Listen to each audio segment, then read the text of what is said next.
Hello to my YouTube viewers. Thank you for joining. I haven't made a video for a while since the summer, and I thought I would take this up again as a kind of practice making these videos. I don't really script them. I don't really necessarily outline them even. Sometimes I will create an outline, but today I'm just kind of thinking out loud about a few topics that I believe are important to me and to others at the moment. Um, I think it's really important that now more than ever we have patience for one another, that we as Americans in kind of challenging times in with new leadership, with the ongoing crises unfolding, whether it's related to climate change or social change. I think no matter your politics, it's really important that we have patience for one another and respect for one another, and I think that's paramount to any interaction, whether it be online or in person, that we have between citizens of the same country. Who we all have to get along and learn to kind of you know do this instead of this once more. And I think this division and this um, polarization of politics is it comes to a head when people's values are directly opposed to one another, and they're not recognizing perhaps where there's common ground that they potentially can't see or aren't acknowledging.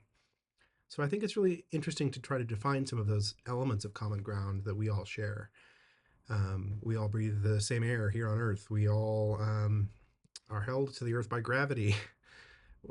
We all have the same spectrum of emotions. Maybe some of us have wider and narrower spectrums and things like that, but we all feel the same things as humans. And I think it's really important to acknowledge that um, no opinion should be held on high just because someone has a certain position in society, and we need to kind of level the playing field of opinions in some way while acknowledging that experts, scientists, academics, people in the government, people in business, people in our communities have this expertise through their experiences, and that is a valuable thing. So simultaneously kind of reestablishing that expertise is meaningful, and also that everyone's opinion and voice matters. And those are not opposing ideas, in my opinion. I can elaborate that maybe in future videos on that idea. But I think it's pretty important at this moment that we just have patience for one another, that we take time to be with one another, to listen to each other's opinions, not to presuppose arguments for and against one another's views. Um, I'm pretty active online. I'm socially active on social media, and I think and write in that space.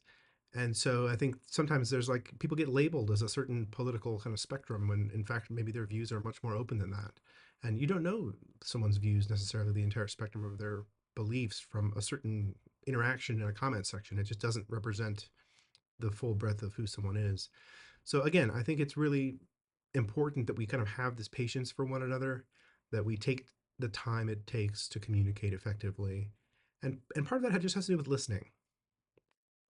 That listening could take the form of enjoying music together. It could take the form of prayer or meditation in a group setting or an individual setting.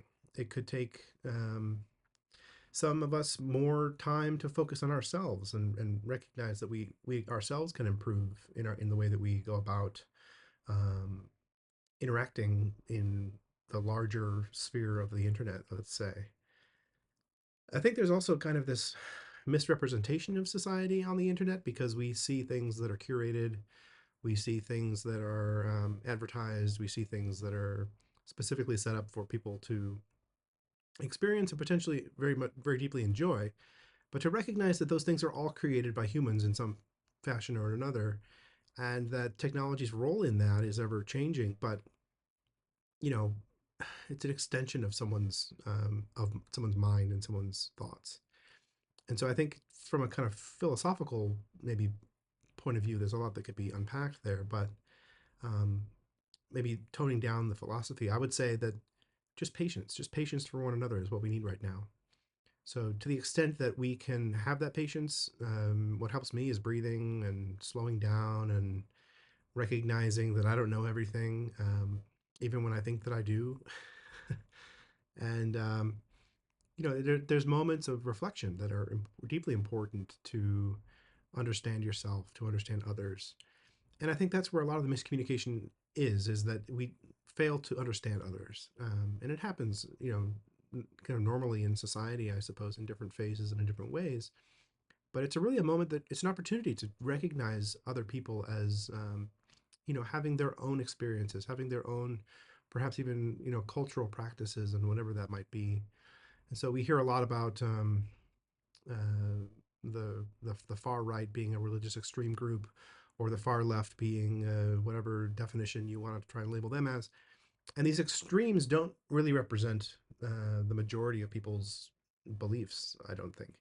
They're representations or manifestations of those beliefs, and people trying to make arguments for how society should be constructed and be better, and make society this kind of, not utopia necessarily, because that, in my opinion, is not a real possibility, but a place where everyone can live peacefully and get the things that they need to survive. And so, in that larger societal construct, people get labeled as some political party or another, or following some thinker or another, without recognizing that they themselves are a thinker. And I think that's, you know, foundational to an open communication and an open society, is recognizing that everyone has that capability to be their own independent mind and independent agent and thinker in our society. So, kind of waxing poetic there, but I think it's relevant, and I think the notion that we can shed our history is a false one. We need to recognize and acknowledge history in terms of its unfolding effects on the present.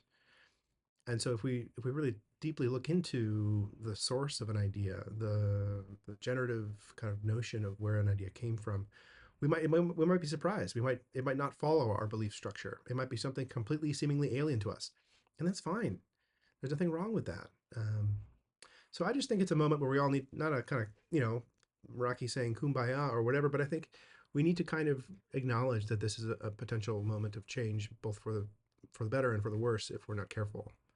And so, just to kind of, take time to reflect on our own opinions, to take time to write and express in ways that make sense to us. And it's not going to make sense to everybody probably, and that's fine. I think it's really important to acknowledge that beliefs can overlap, and that's a beautiful thing. And if I believe something and you believe something different, that doesn't make us enemies, or even necessarily, if we believe the same things, we might not even agree and be friends, right? We might have some very slight differences in how we believe that particular belief, and that would make us, seemingly very disparate or different types of believers in that idea. But I think the notion of belief, you hear people tirading against belief in science because science is not a belief. Well, that's true. Science is a process, and it's not a perfect process. It's a human process. Um, for example, I went to my dentist today and was talking to the receptionist who, does the cash out, and we were talking about politics, and about halfway through the conversation, she said, "Well, I'm a Republican," and I said, "Oh, wow, okay." I didn't know that, and well, I said I lean more left, but I'm probably more center, or center left. And we had this really interesting discussion in which we recognized each other's differences of views, and we're talking about the kind of insane moment that we're in which one billionaire has access to all of our personal information. And we both were like, "Yeah, it's pretty weird." um, and weird might not even be the right word, but to communicate, to enhance communication, all it takes is a kind of listening ability. And I find myself losing that ability at times because my head gets filled with opinions and thoughts that I'm having of my own. So it's a constant process. It's not something that anyone has necessarily perfected. And if they have, then listen to that person because they're probably pretty interesting. Anyway, that's my thoughts for today. Kind of rethinking the channel here a little bit about what I might expand the channel to be about.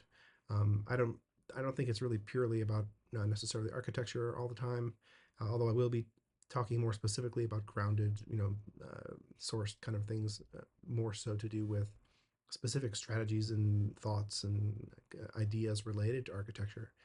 But I think this video calls for a different kind of approach in which we need to just listen. We need to just kind of all relax and calm down and just listen to one another. I actually bought a book by this really interesting monk called How to Relax. I posted it to Instagram the other day because that's part of what we need to learn how to do, is just relax. And if you're really angry and someone tells you just to relax, it doesn't work. That has to come from an interior source of you being comfortable to relax. So take that time for yourself. Listen to your own voice. Listen to those around you, and just deeply consider that it matters in a public sphere of communication what we say and what we post. And so be careful with other people's beliefs and other people's thoughts, and how you express yourself, because it means something to them and it means something to you. And so just be mindful. And thank you for listening. And I look forward to making the next video. See you next time.